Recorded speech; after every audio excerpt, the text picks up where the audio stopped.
Sa dami ngayon na nai-excite sa galaw na XRP, lalo na at nakapagtala ito ng presyong lagpas sa $3 sa mga mata ng marami, baka ito na raw ang simula ng matagal ng hinihintay na bull run ni XRP.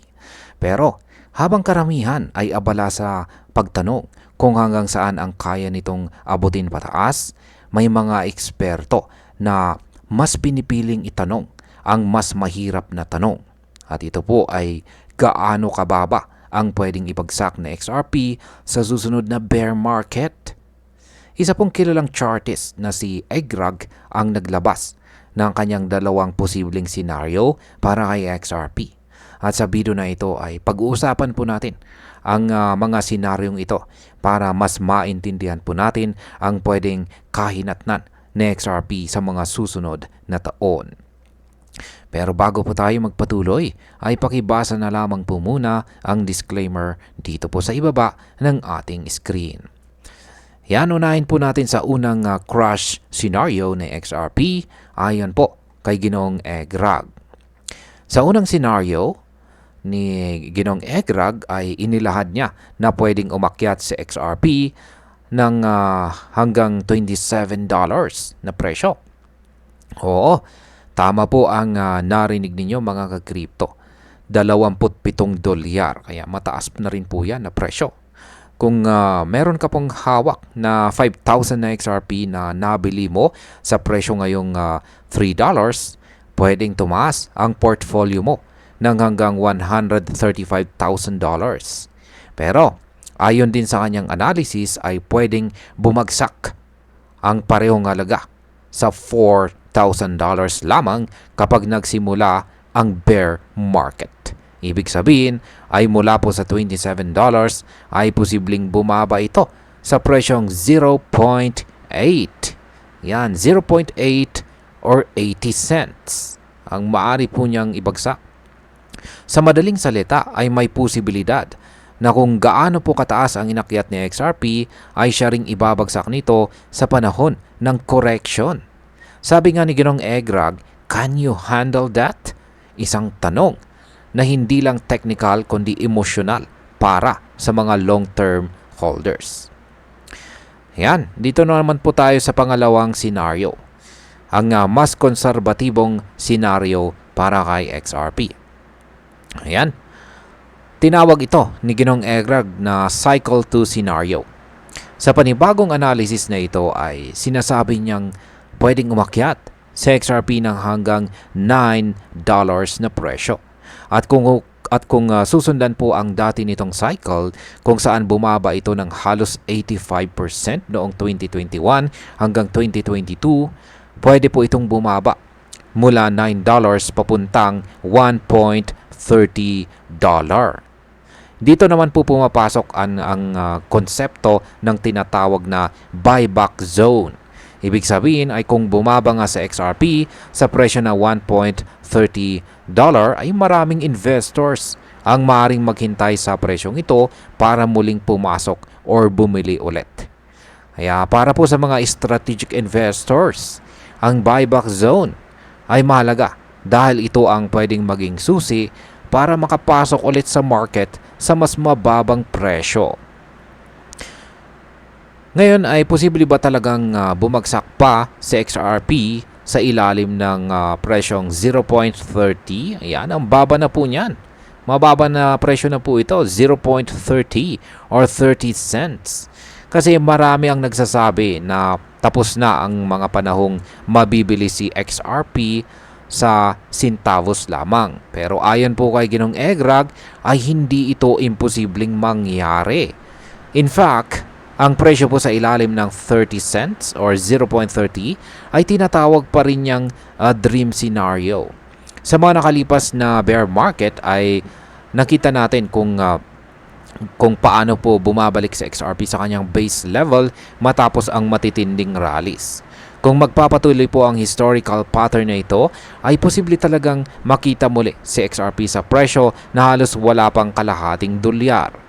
Pero tandaan po natin, ang sinasabi ng Ginoong Egrag ay hindi prediction, kundi posibilidad base sa historical cycles. Lahat ng ito ay nakadepende pa rin sa behavior ng market at sa mga bagong salik na pwedeng makaapekto. Ngayon ay ang sunod po nating katanungan ay may natitira pa bang bullish momentum para kay XRP?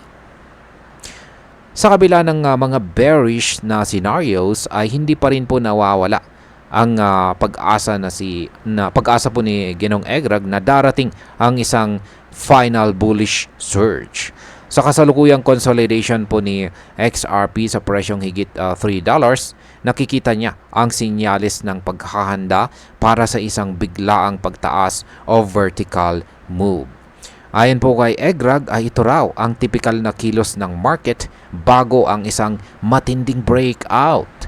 Ang mga ganitong galaw ay madalas na nauuna sa isang bullish cycle na may mas malakas at mabilis na pagtaas ng presyo. Kaya kahit pinag-uusapan po natin ang posibilidad ng crash, ay hindi po ito nangangahulugan na wala ng pag-asa si XRP. Sa katunayan, ay posibleng ito lang ang tinatawag nilang calm before the storm. Ayan. Ngayon ay totoo pa rin ba ang bull at bear market cycle sa panahon ngayon? Dito na po papasok ang mas malawak na usapan tungkol po sa kung umiiral pa ba talaga ang bull at bear market cycles.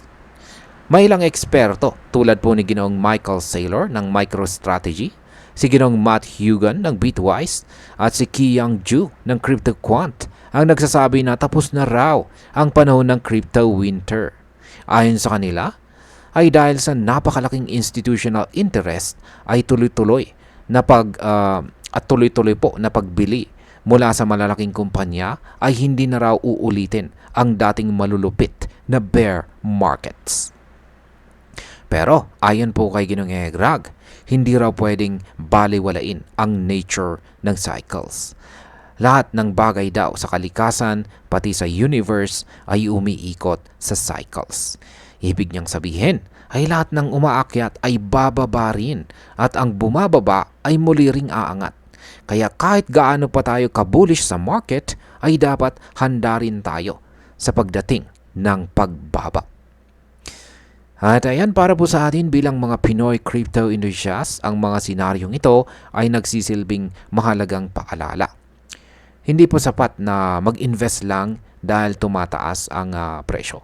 Dapat ay may plano po tayong malinaw kung paano natin haharapin ang bear market. Halimbawa, kung bumili po tayo ng XRP sa presyong $3 at umakyat ito sa presyong $9, pero hindi po natin ito na ibenta at pagkatapos ay bumagsak ito sa presyong 1.30, siguradong masakit po yan. Kaya importante na mag-set tayo ng mga profit targets at stop loss levels kung tayo ay traders. Ito ang disiplina na kinakailangan ng isang responsableng investor. Ang ganitong impormasyon ay nagbibigay po sa atin ng mas malalim na pag-unawa sa galaw ng market. Hindi lang puro hype at excitement, kundi pati mga posibilidad na masakit pakinggan, pero kailangang harapin. At bilang panghuli, ang masasabi ko naman tungkol dito ay sa totoo lang ay saludo ako sa ganitong klase ng analysis. Hindi kasi puro optimism ang binibigay. Sa halip ay inihahanda tayo sa dalawang posibilidad, ang pag-angat at ang pagbagsak. Bilang isang crypto investor ay kailangan po talaga natin ng ganitong klasing balance. Kung totoo man na hindi babalik ang malulupit na bear markets ay ayos lang. Pero kung sakaling bumalik nga ito, mas mainam na tayo po ay handa kaysa sa mabigla. Sa XRP po ay may potential talaga. Pero sa mundong ito ng crypto ay ang pinakamalaking kaaway natin ay ang ating sariling emosyon. Yan, ulitin ko, ang pinakamalaking kaaway or kalaban natin ay mismong ang ating sariling emosyon. Kaya wag po tayong magpadala sa hype. Gumamit tayo ng impormasyon, magplano at higit po sa lahat ay matutong maging pasensyoso at disiplinado. At ayan, hanggang dito na lamang po tayo sa video na ito mga ka-crypto. Marami pong salamat sa panonood. Ingat po tayo lagi at God bless po sa ating lahat.